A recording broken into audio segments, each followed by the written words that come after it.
इस video binary file के discuss किए गए सभी कॉन्सेप्ट्स के नोट्स मेरी वेबसाइट www.techtipnaw.in पर आप विजिट करके प्राप्त कर सकते हैं। ये पूरी तरह से फ्रीली अवेलेबल है, या डिस्क्रिप्शन बॉक्स में भी मैंने इसका डाउनलोड का लिंक आपके साथ शेयर कर दिया है, वहां से भी आप क्लिक करके इसे डाउनलोड कर सकते हैं। Cute for computer science and informatics practices से रिलेटेड सभी टॉपिक्स के वीडियो ट्यूटोरियल कोर्स एवं नोट्स के लिए भी इस वीडियो के डिस्क्रिप्शन बॉक्स को आप जरूर चेक करें, वहां आपको सारे लिंक्स अवेलेबल हो जाएंगी। और हाँ, यदि आप मेरे चैनल पे पहली बार विजिट कर रहे हैं या अभी तक आपने मेरे चैनल को सब्सक्राइब नहीं किया है, तो please don't forget to like, share and subscribe my channel. Welcome back. आज के इस सेशन में हम डिस्कस कर रहे हैं बाइनरी फाइल को, जो कि हमारे क्यूट फॉर कंप्यूटर साइंस द्वारा सजेस्टेड सिलेबस के चैप्टर फाइल हैंडलिंग का टॉपिक है। इसके प्रीवियस में ऑलरेडी हमने टेक्स्ट फाइल को साथ ही साथ उसके डिफरेंट मेथड्स को डिस्कस कर लिया है। उन सभी वीडियोस की लिंक आपको डिस्क्रिप्शन बॉक्स में अवेलेबल हो जाएगी। तो चलिए आज का सेशन स्टार्ट करते हैं और बाइनरी फाइल को डिटेल में अंडरस्टैंड करते हैं। इसके प्रीवियस सेशन में जब हमने टेक्स्ट फाइल को डिस्कस किया था तो हमने देखा था कि टेक्स्ट फाइल जो होते हैं ह्यूमन रीडेबल। सबसे पहला जो डिफरेंस आता है टेक्स्ट फाइल में और बाइनरी फाइल में, वो यही होता है कि जो टेक्स्ट फाइल्स होती हैं दे आर ह्यूमन रीडेबल और बाइनरी फाइल जो होती हैं they are not human readable. तो सवाल ये आता है कि भाई क्यों ये ह्यूमन रीडेबल नहीं होती, क्यों हमारी जो टेक्स्ट फाइल है both are stored in computer system, then text file जो है वो रीडेबल होती है लेकिन बाइनरी फाइल रीडेबल नहीं होती। तो क्या इसके पीछे कोई स्पेसिफिक रीजन होता है? So there is a reason that कि जो बाइनरी फाइल्स होती हैं उसमें जो डेटा स्टोर किए जाते हैं they are actually stored as a sequence of bytes which actually do not represent what ASCII value of characters. मतलब सीक्वेंस ऑफ बाइट में डेटा स्टोर होता है, byte in the sense we are talking about 0 and 1, लेकिन बात यही आ जाती है कि टेक्स्ट फाइल में भी तो अल्टीमेटली डेटा 0 and 1 के फॉर्म में स्टोर होता है।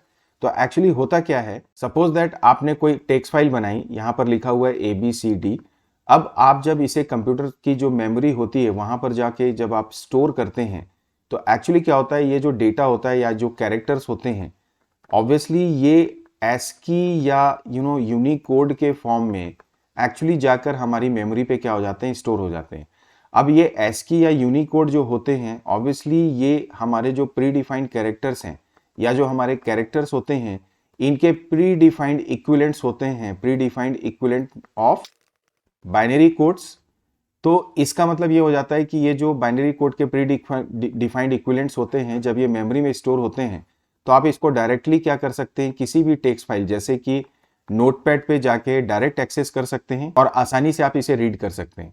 लेकिन जब हम बाइनरी फाइल की बात करते हैं, बाइनरी फाइल में क्या होता है कि जो भी डेटा आप स्टोर करते हैं वो actually sequence of bite, sequence of bite का मतलब डायरेक्टली 0 and 1 के फॉर्म में जाके मेमोरी में स्टोर हो जाते हैं। और यदि आप इसे एक्सेस करना चाहते हैं या आप इसे रीड करना चाहते हैं तो इसके लिए आपको स्पेसिफिक सॉफ्टवेयर की ज़रूरत पड़ती है। जैसे कि यदि आपने MS वर्ड में कोई फाइल बनाई, वहाँ पर जो भी डेटा आपने लिखा वो फाइनली जाके जब मेमोरी में स्टोर होता है तो वो डायरेक्टली 0 और 1 के फॉर्म में स्टोर होता है। और ये जब डेटा यहाँ से जाके मेमोरी में स्टोर किया जाता है तो ये सीक्वेंस ऑफ बाइट के फॉर्म में क्या किया जाता है, स्टोर किया जाता है। और ये जो सीक्वेंस ऑफ बाइट होता है ये बिल्कुल उसी तरह से होता है जैसे कि मान लीजिए आप अपनी एंड से कोई इंफॉर्मेशन को अलग अलग तरीके से पजल बना के डिफरेंट उसके पीसेस बना देते हैं और इसको जब आप डेस्टिनेशन पे भेजना चाहते हैं तो इन पीसेस को क्या कर सकते हैं, सीक्वेंस में आप भेजते हैं। अर्थात ये बाइट स्ट्रीम जो होती है इसमें ये आपकी इंफॉर्मेशन अलग अलग पैकेट्स में भेजी जाती हैं। साथ ही साथ इन पैकेट्स के साथ इन पैकेट को जो असेंबल करने का नोट है, मतलब इसे आपस में फिर से कैसे जोड़ा जाएगा जब ये यहाँ पे पहुंचेंगे, तो उसका जो फॉर्मूला होता है वो भी इन पैकेट्स के साथ यहाँ पे ट्रेवल होता है, मेमोरी में जाके स्टोर होता है या किसी एक पर्टिकुलर लोकेशन पे स्टोर किया जाता है। फाइनली जब आप उसे रीड करते हैं तो वापस MS वर्ड या एक्सेल या जो भी स्पेसिफिक सॉफ्टवेयर जिसमें आप उसे रीड कर रहे हैं वो स्पेसिफिक सॉफ्टवेयर वापस उसे क्या कर देता है, रीअसेंबल कर देता है। इसी कॉन्सेप्ट को हम सीरियलाइजेशन या डी सीरियलाइजेशन के नाम से भी जानते हैं। सो जैसे मैंने आपसे बताया सीरियलाइजेशन का मतलब क्या हुआ, किसी भी ऑब्जेक्ट को converting object into sequence of bite और सीक्वेंस ऑफ बाइट के साथ साथ including what it reassembling process, that is called serialisation. तो आपके पास कोई एक बड़ी सी इंफॉर्मेशन है, जैसे मैंने आपसे कहा आपने उसे छोटे छोटे पैकेट्स में कन्वर्ट कर दिया और इन पैकेट्स के साथ में इन्हें असेंबल करने का क्या तरीका है वो भी आपने मेंटेन किया। सो इसका मतलब जब वापस से इसको रीड किया जाएगा तो वापस से इसी फॉर्मूला की बेसिस पे इनको रीअसेंबल कर दिया जाएगा और रीअसेंबल करने के बाद वापस से ये इंफॉर्मेशन आपको मिल जाएगी। और ये आप डायरेक्टली रीड नहीं कर सकते, आपको इस पूरे प्रोसेस के लिए किसकी जरूरत पड़ती है, स्पेसिफिक सॉफ्टवेयर्स की जरूरत पड़ती है। सो जैसा मैंने आपको बताया, सीरियलाइजेशन का मतलब हो गया converting into sequence of bytes, और उसी तरह से जब आप उसको रीअसेंबल करके वापस से रीड करते हैं, इसको हम लोग बोल देते हैं क्या, डी सीरियलाइजेशन। तो ये तो पूरे कॉन्सेप्ट हुआ हमारे बाइनरी फाइल का।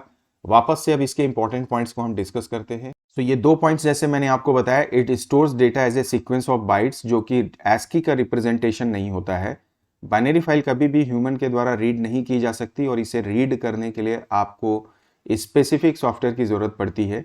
और जो बाइनरी फाइल होती है वास्तव में ये किसे स्टोर करने के लिए प्रयोग की जाती है, जो एक्चुअल कंटेंट्स होते हैं, चाहे वो आपकी इमेज हो, चाहे आपकी वीडियो हो, चाहे कोई भी एग्जीक्यूटेबल फाइल हो या ऑडियोज हो, मेनली इसके लिए हम बाइनरी फाइल के साथ वर्कआउट करते हैं। और एक बात और कि यदि आपकी ये जो ऑडियो फाइल है या किसी भी तरह की इंफॉर्मेशन है, इसमें कितने भी बिट्स हों, अगर कोई एक सिंगल बिट भी इसकी चेंज हो जाती है तो पूरी की पूरी बाइनरी फाइल क्या हो जाती है, आपकी करप्ट हो जाती है। साथ ही साथ बाइनरी फाइल में जो एरर्स आते हैं उनको बहुत ही डिफिकल्ट होता है रिमूव करना, because like I said it's not human readable. So ये कुछ इंपॉर्टेंट पॉइंट्स हैं जिसको आप हमेशा ध्यान रखेंगे जब आप पढ़ाई कर रहे हो बाइनरी फाइल की। नाउ द क्वेश्चन इज कि जब आप पाइथन प्रोग्रामिंग करते हैं और वहां पर आपको बाइनरी फाइल के साथ वर्कआउट करना है, तो पाइथन आपको प्रोवाइड करता है पिकल मॉड्यूल, जिसके द्वारा हम बाइनरी फाइल में डेटा रीड और राइट कर सकते हैं। और पिकल का मतलब क्या है, या जो इसका पर्पस है, दैट इज सीरियलाइजिंग और डी सीरियलाइजिंग, जिसका अभी हमने डिस्कशन किया। So the serialization is the process of transforming data or an object in memory to a stream of bytes. यहाँ पर ऑब्जेक्ट का मतलब क्या है, जैसे हम यहाँ पे बात कर रहे हैं डिक्शनरी की। अब जो डिक्शनरी है उसमें कीज हैं, उसमें वैल्यूज हैं। यहाँ आप बात करें हमारे डेटा फ्रेम की, ये एक ऑब्जेक्ट है हमारे पाइथन पे। अब इस डेटा फ्रेम में रोज हैं, इसमें कॉलम्स हैं, इसमें डेटा है, इसमें इंडेक्सेस हैं। तो इस तरह की जो तमाम इंफॉर्मेशंस होती हैं, इन इंफॉर्मेशन को क्या करना, बाइट्स या सीक्वेंस ऑफ बाइट्स में कन्वर्ट कर देना और हमारी मेमोरी में अवेलेबल करवा देना in form of sequence of bytes. So यहाँ पर इस पूरे प्रोसेस को हम क्या बोलते हैं, सीरियलाइजेशन बोलते हैं। और वापस से जब आप इसको रीड करने के लिए, या आपका जो सॉफ्टवेयर इस बाइट स्ट्रीम को वापस कन्वर्ट करता है हमारे डेटा फ्रेम में, so that is called what your D serialisation. और जब आप पिकल मॉड्यूल के साथ बाइनरी फाइल को ऑपरेट करते हैं तो इसके 2 मेथड होते हैं, एक होता है डंप मेथड, दूसरा होता है लोड मेथड। तो डंप के द्वारा हम एक्चुअली डेटा राइट करते हैं हमारे बाइनरी फाइल में, और लोड के द्वारा हम डेटा को क्या करते हैं, रीड करते हैं। देखिए किसी भी फाइल में जब आप काम करते हैं तो बेसिकली यहाँ पर 2 ही बातें हैं, या तो आप डेटा को रीड करेंगे या डेटा को राइट करते हैं। अब बात आती है इस डंप मेथड और लोड मेथड के साथ कार्य करने की। तो मैंने इन शॉर्ट आपको बता दिया, डंप का मतलब है राइटिंग डेटा, लोड का मतलब होता है रीडिंग डेटा। इस पूरे प्रोसेस को समझने के लिए मैं सीधे चलता हूँ अब अपने पाइथन शेल पे, वहां चल के स्टेप बाय स्टेप हम इस पूरी पिकल मॉड्यूल के डंप और लोड मेथड का ऑपरेशन करते हैं और समझते हैं। Alright, so this is my Python shell. What I do, मैं सबसे पहले यहाँ पे अपनी फाइल को ओपन कर लेता हूँ, भले वो एग्जिस्ट करे या ना करे। सो मैंने सी ड्राइव में अपना सैन नाम का फोल्डर बनाया हुआ है, इसके अंदर जाके मैं यहाँ पर फर्स्ट डॉट डैट फाइल ले लेता हूँ। ये फर्स्ट डॉट डैट फाइल फिलहाल मेरे फोल्डर में एग्जिस्ट नहीं कर रही है। So we all know that कि जब आप राइटिंग मोड पे फाइल को ओपन करते हैं तो एग्जिस्ट हो या ना हो, डेटा ऑटोमेटिकली राइट होगा और ये फाइल अपने आप क्रिएट हो जाएगी। इसके बाद में चूंकि हमें ये बाइनरी फाइल के साथ वर्कआउट करना है, तो सबसे पहले हमारी रिस्पॉन्सिबिलिटी होती है कि हम यहाँ पर पिकल मॉड्यूल को इंपोर्ट करें, क्योंकि इसके बाद ही हम इसके जो मेथड लोड या डंप है उसको प्रयोग करके हमारी इस binary file that is first dot that में डेटा को रीड या राइट कर सकते हैं। अब इसके बाद में जब हमने इस फाइल को ओपन कर लिया, मतलब हमने ये फाइल ऑब्जेक्ट बना ली, तो अब मुझे यहाँ पर सबसे पहले जो भी वैल्यूज मैं इनपुट करना चाहता हूँ अपनी डैट फाइल में या बाइनरी फाइल में, उसको स्टोर करना होगा। तो जैसे मैंने यहाँ पे लिया रोल नंबर, मैं यहाँ पर इसके लिए इनपुट स्टेटमेंट डाल देता हूँ। आप इंटीजर में भी इसे कन्वर्ट कर सकते हैं, मैं सीधे लिखता हूँ एंटर रोल नंबर। एंड इसके बाद में मैं इसी तरह से नेम ले लेता हूँ, नेम को भी मैं इनपुट करवा देता हूँ। और इसी तरह से एक और ले लेता हूँ मार्क्स, यहाँ पर मैं इसे इंटीजर में कन्वर्ट करके स्टोर कर देता हूँ। Now after entering all this roll number, name and marks, इसको मैं शिफ्ट करूंगा मेरे अपने इस डैट फाइल में, मतलब स्टोर करना चाहता हूँ। सो ऑब्वियसली मैं पहले क्या करूंगा, इस रोल नंबर, नेम और मार्क्स की एक लिस्ट क्रिएट कर लूंगा। तो आप डायरेक्ट जाके इस तरह से इसमें रोल नंबर, नेम और मार्क्स की लिस्ट बना लीजिए। आप चाहें तो डायरेक्ट लिस्ट के फॉर्म में डेटा को स्टोर कर सकते हैं। अब इसके बाद मुझे इसे हमारे इस फाइल ऑब्जेक्ट में डालना होगा। सो मैं यहाँ पर कॉल करूँगा पिकल डॉट डंप मेथड का, और इसके अंदर में मैं बोलूँगा कि मुझे इस लिस्ट को स्टोर करना है मेरे इस फाइल ऑब्जेक्ट में।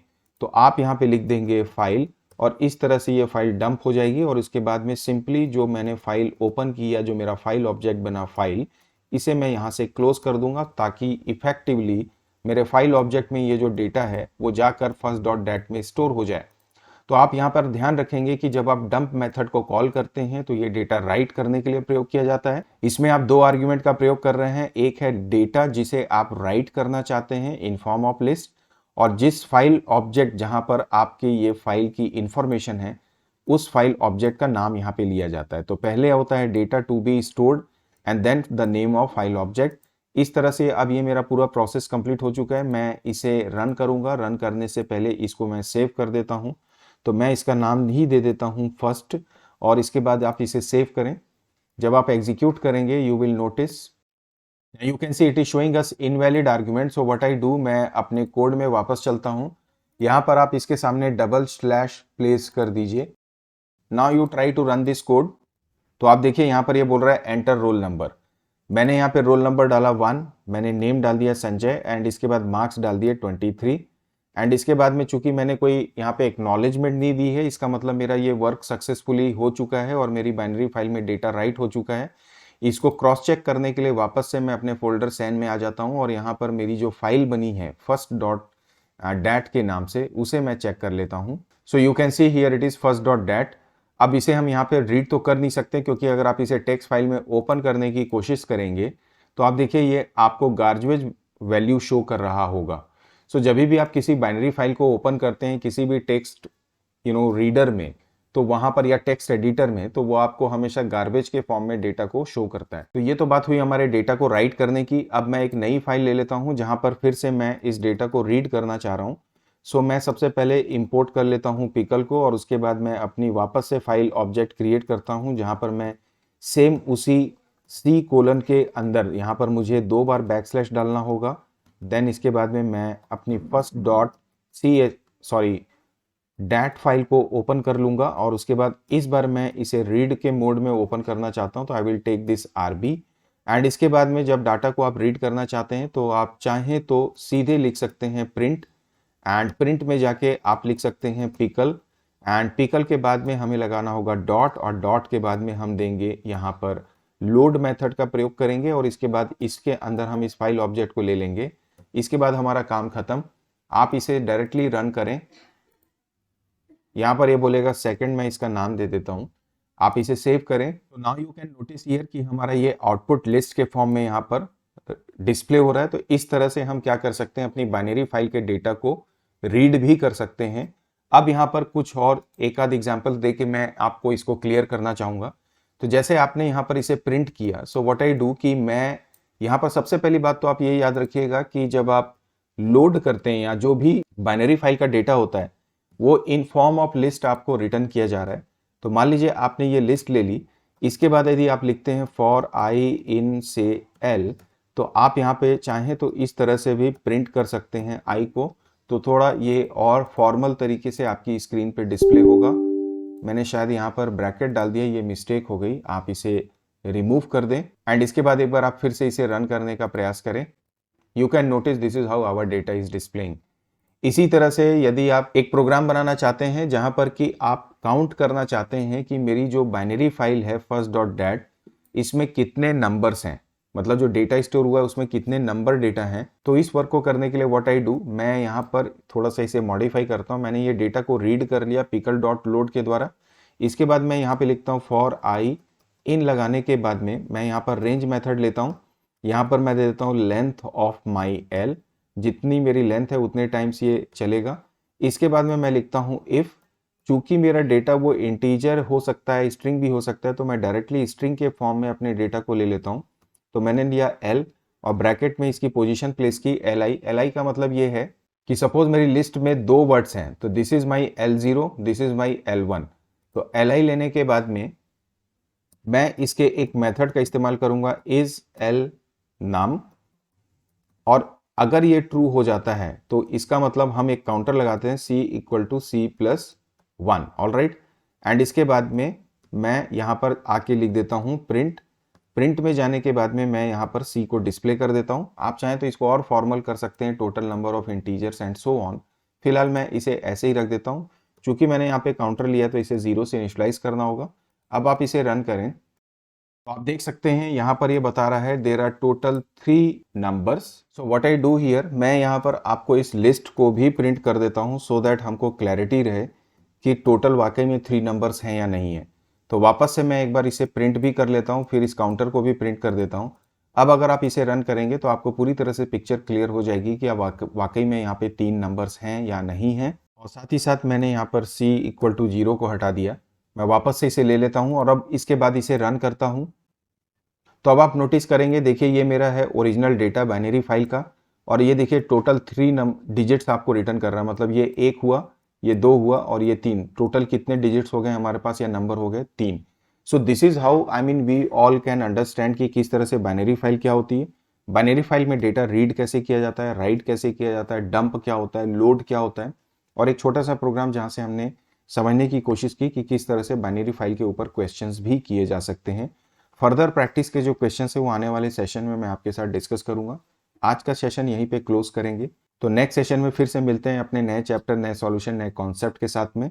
वीडियो पसंद आए तो लाइक और शेयर करना प्लीज मत भूलिएगा, साथ ही साथ सब्सक्राइब करना भी। Bye bye and take care.